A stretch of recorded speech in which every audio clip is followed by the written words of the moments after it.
Hello all, and welcome back to Coolest Gamer's Let's Play of Assassin's Creed Origins, Part 20, where my voice gets more and more modulated to room volume with each installment.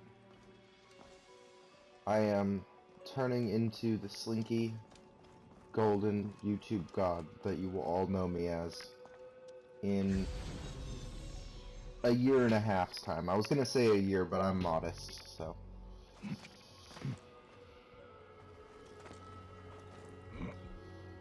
But when it comes to my sneaking abilities, I hold no reservations. I know what I've got.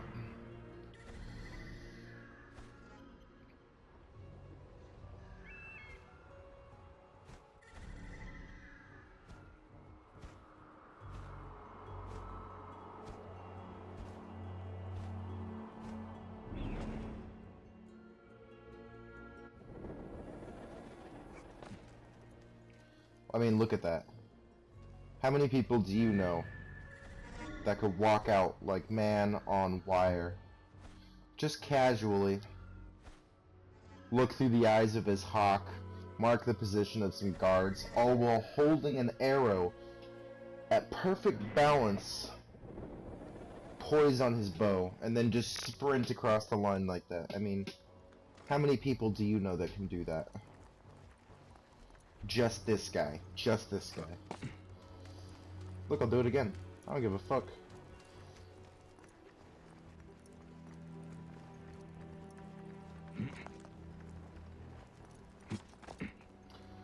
So on the other side of this palace compound, there is a papyrus scroll that I am hunting down. I'm just trying to find a safe way to get over there without alerting everyone to my presence.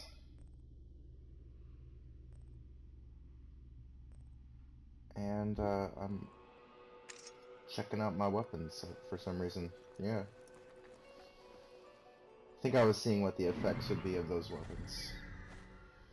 How they would best suit me in combat should I get into a tussle here.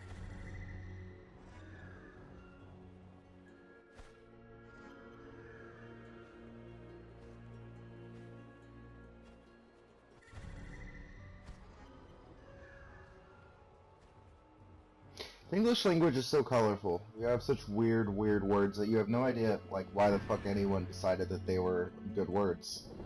Like tussle. What the fuck is that? I bet that's the first time you millennials have heard that word in your life. Because, you know, not everyone wastes 4 years of their education reading English novels like I do.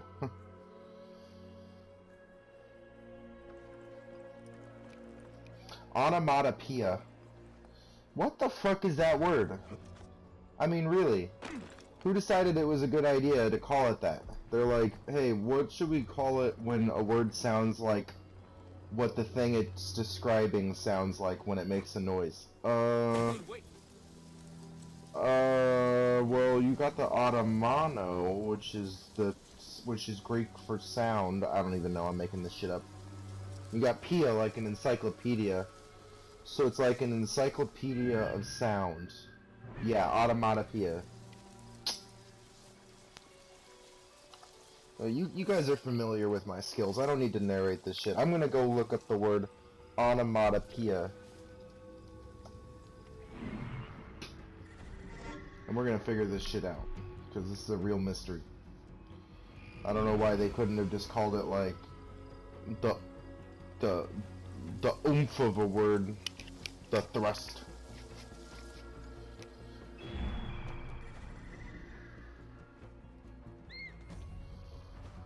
So, it is Greek. I was right about that.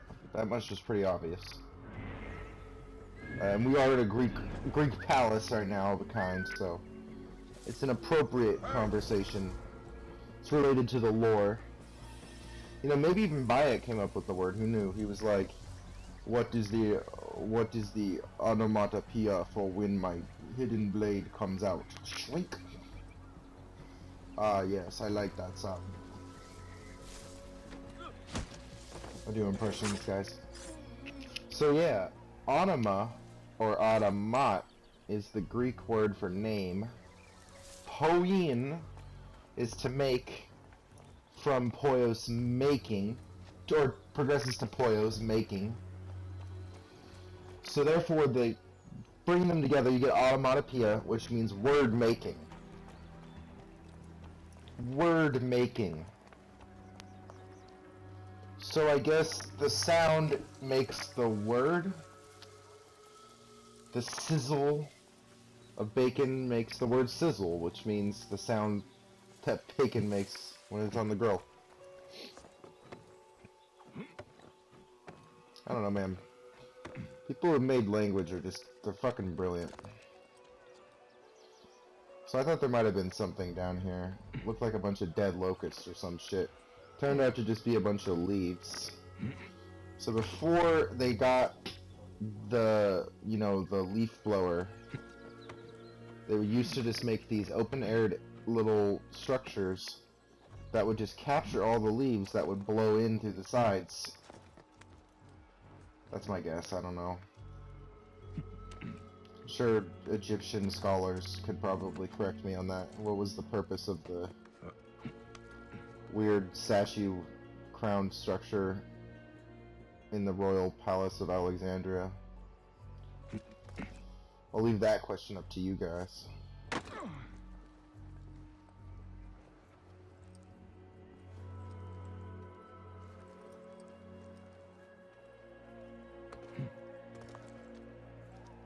I would be so terrified to do this shit.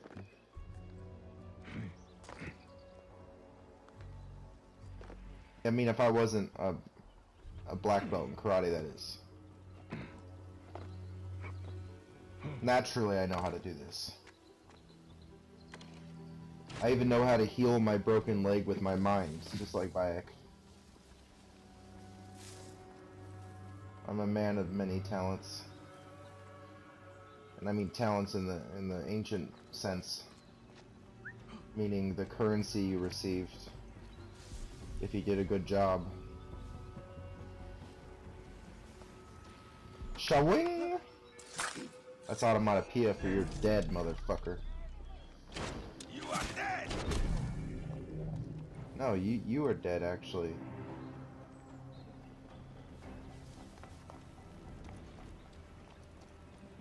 I guess that fell on dead ears.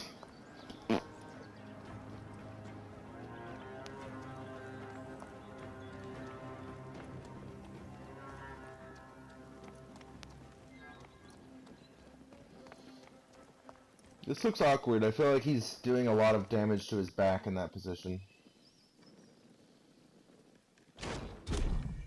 Boom. Fucking brutal. There is an ability I can get, I think for 2 points, that lets me get XP when I get headshots. Which is like the most Call of Duty fucking thing I've ever heard of. I'm gonna put shit like that towards the end of my ability tree because I don't want to waste points on shit like that. I don't even know if I can get every ability in the game, so getting a lazy ability like bonus XP for headshots, that's like one of the most limiting things I could do for myself. I mean, in the long run, it probably wouldn't make a very big impact because this is normal difficulty. But I'm not taking that chance. I focus on useful skills in this playthrough. Or at least what I deem useful.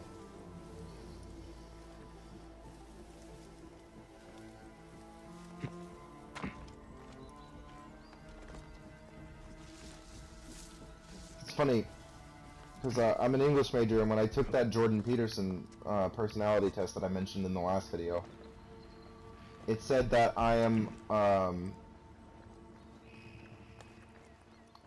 a person of low intellect, which is not the same as IQ. It's not the same as intellectual capacity. It's the ability to appreciate the abstract and the philosophical and stuff like that.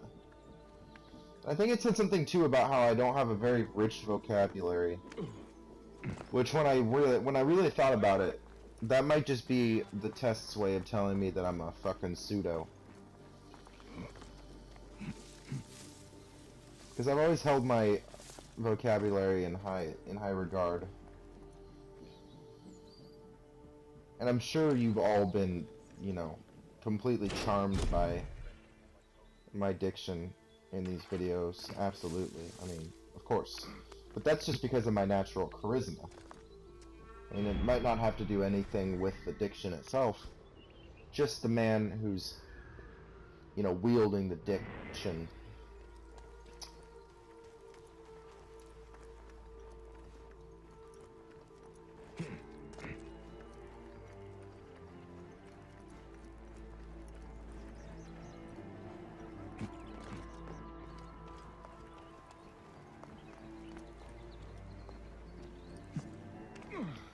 And it's probably true that I don't appreciate the abstract and the philosophical. I mean, I spend most of my free time after I finish homework watching Dr. Disrespect videos and eating tuna out of a can and just laughing until Triscuit crumbs are flying everywhere. I mean, that's what I spend a lot of my time doing, to be quite honest.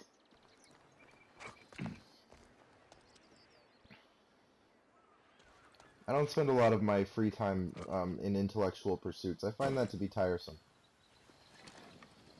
I find that what I really want in life is to be successful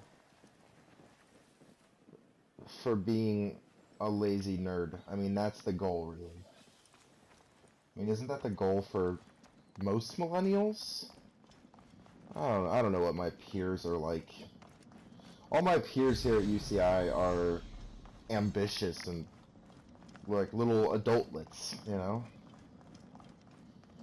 They already want to be somebody and like they're too serious. And, you know, like they're 19 years old. It's like, for fuck's sake. I'm 25 and I'm less mature than you. Or, you know, less pretentiously mature than you. I mean, we're all pretentious, but...